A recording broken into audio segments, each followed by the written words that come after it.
speak through Fox News and let the independents who are tuning into you, let them know what it is that she stands for, the principles behind her positions. It used to be that new candidates were advised to brush up on the issues so they could handle questions from anyone, even tough questions. The idea behind that was that it prepared you also for actually governing. But now the advice to candidates is only to talk to sympathetic reporters. We need to start now by electing strong leaders who aren't afraid to shake it up. We need strong, principled leaders, public servants who respect our Constitution. We need clarity. We deserve answers, so we don't ask the same questions tomorrow. Good night, Laura.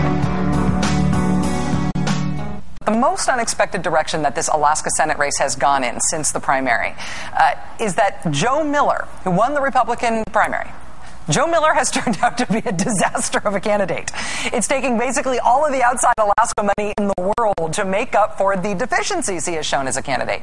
I mean, Social Security, Mr. Miller says it is unconstitutional. Health reform, that's unconstitutional too. Unemployment insurance is unconstitutional. It is fine to be a guy who holds all of those as ideological positions, as policy positions.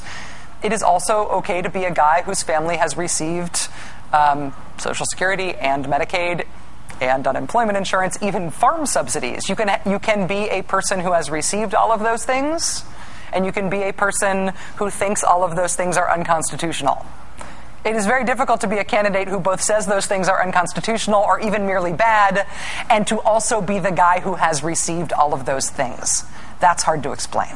Mr. Miller also has been campaigning on the basis of his resume, in particular his past job experience. He's been doing that while refusing to answer questions about why he was reprimanded at a past job for improper political activity. He's also seeking to block a lawsuit to release his personnel records, but he still wants to run on his record. He just doesn't want to answer any questions about it. We've drawn a line in the sand. You can ask me about background, you can ask me about personal issues. I'm not going to answer. I'm not. I want to talk about my record. I refuse to answer questions about it. That was, it's such a common thing that you imagine that candidates might wish for. It's a very uncommon thing for candidates to insist on to the press.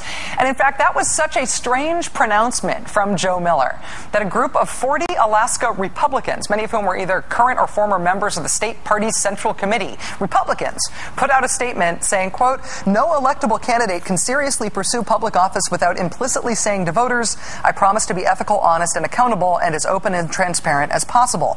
It is unacceptable and certainly not a winning strategy to explicitly refuse to answer reasonable questions about oneself, and to disrespect the Alaska public and the press's right to do so before the questions have even been asked." That's Republicans. On top of all that, Joe Miller's answer to a question about border security was that he liked the way that East Germany handled the issue.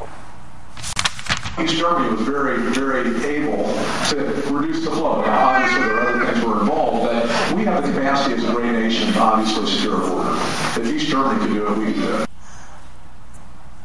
When you say other things were involved, what are you thinking of? We're talking communist East Germany here. If East Germany could, we could, he said. Yes, we can. We can imprison our own citizens as a method of border control, shoot hundreds and hundreds of fleeing people across a Berlin Wall kind of thing. Other things were involved. Yeah, amazing. At that same forum, that same day, Joe Miller's mysterious private security detail, under some mysterious authority, handcuffed and fake arrested a local journalist trying to ask him questions at a public forum that was held at a public school. So, all in all here, Lisa Murkowski is still in the race, and she is killing Joe Miller in her ads. Joe Miller himself is killing Joe Miller every time he opens his mouth or sees another revelation about him become public. The Tea Party American movement is going to grow. On November 3rd, November 2nd isn't the end of this. It's the beginning of this, the reawakening of America and understanding what our foundation is and how America was built and how it became prosperous and generous and safe. And now we need to build upon that. Suppose Senator John Doe puts forth a constitutional amendment that would outlaw abortion, even in cases of rape or incest, and he asked you to attend the announcement and support him in that. Would you do it? I would. Yes, a proposal like that, I would stand by it.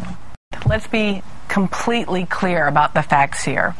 There is no place in the world and no time in history where restricting women's reproductive rights makes a people or a nation more free or more equal.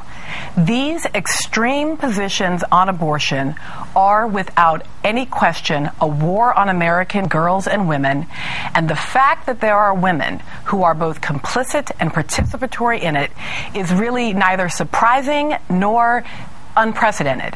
It has always been true, and it is incredibly important that we recognize that despite the fact that we can be very proud of these women and as politicians, that the question is, how do women as citizens fare on the other side of them either being elected or not elected?